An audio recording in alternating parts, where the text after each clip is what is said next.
Hi guys.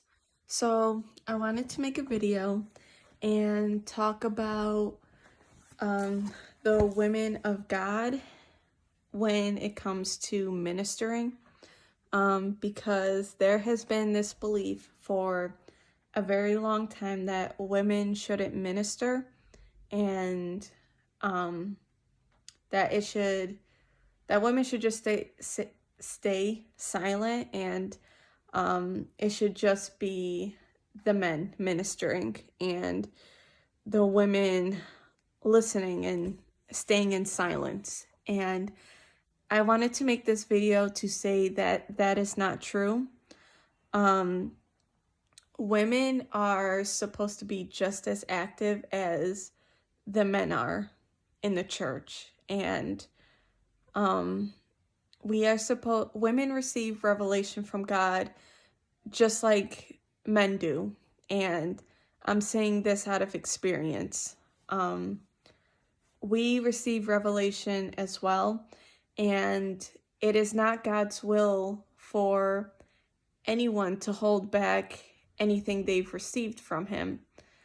Um, so so this belief, I feel, really has to go. And the reason where this belief came from, uh, it came from the New Testament. Paul writes pretty much most of the New Testament, and in some of the books, he has written for certain women to be silent. But people have applied that to all women. I don't know, there's this video I watched, and this guy was pretty much explaining why he told some of the women to be silent. I'm gonna have to see if I can find that video, but pretty much they were doing something, and I think they were just, I don't know, they were just teaching something that was completely false. So Paul was telling those women to stay silent. But this does not apply to all women in general. And I actually have some scriptures here written down proving that the women back then were active, and so I'm just going to read some of these scriptures to you. And it says, let's see, I'm looking at Philippians chapter 4, and it's verse 3. And it says, "Yes, I ask you also, true companion, help these women who have labored side by side with me in the gospel, together with Clement and the rest of the fellow workers whose name are in the book of life." Okay, so there's one scripture showing that women were, the women of God were productive, and they were working with the men to get out the gospel and teach people about Jesus and his teachings and everything. And now I'm looking at Romans chapter 16, verse 1 through 2. And it says, "I commend unto you our sister Phoebe, a servant of the church in Synchrea, that ye may welcome her in the Lord in a way worthy of the saint, and help her in whatever she may need from you. For she has been a patron of many, and of myself as well." Sorry, sometimes I can't read my own handwriting, but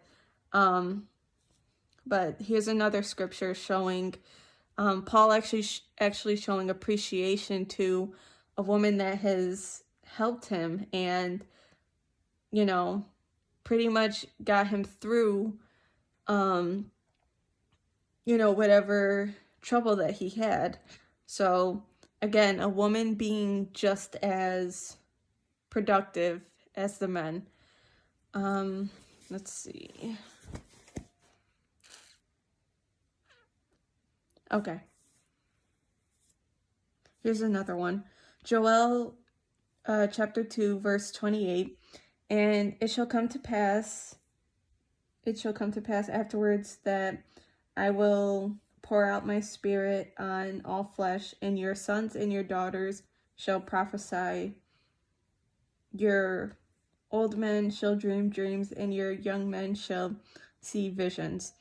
Okay, so it said your sons and daughters will prophesy, meaning both.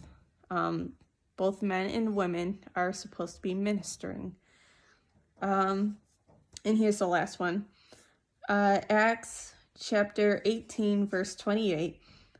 And there was, if you read that whole chapter, there was a guy out ministering, and pretty much, here, I'll read the verse.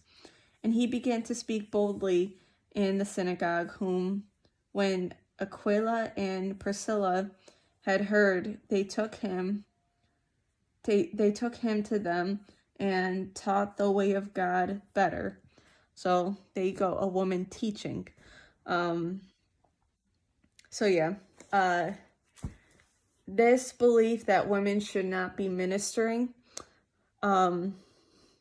it has to go, because, I don't believe that you should hold back anyone from saying something unless they're being unruly, and, you could just tell that it's not the heart of God. It's not coming from God. And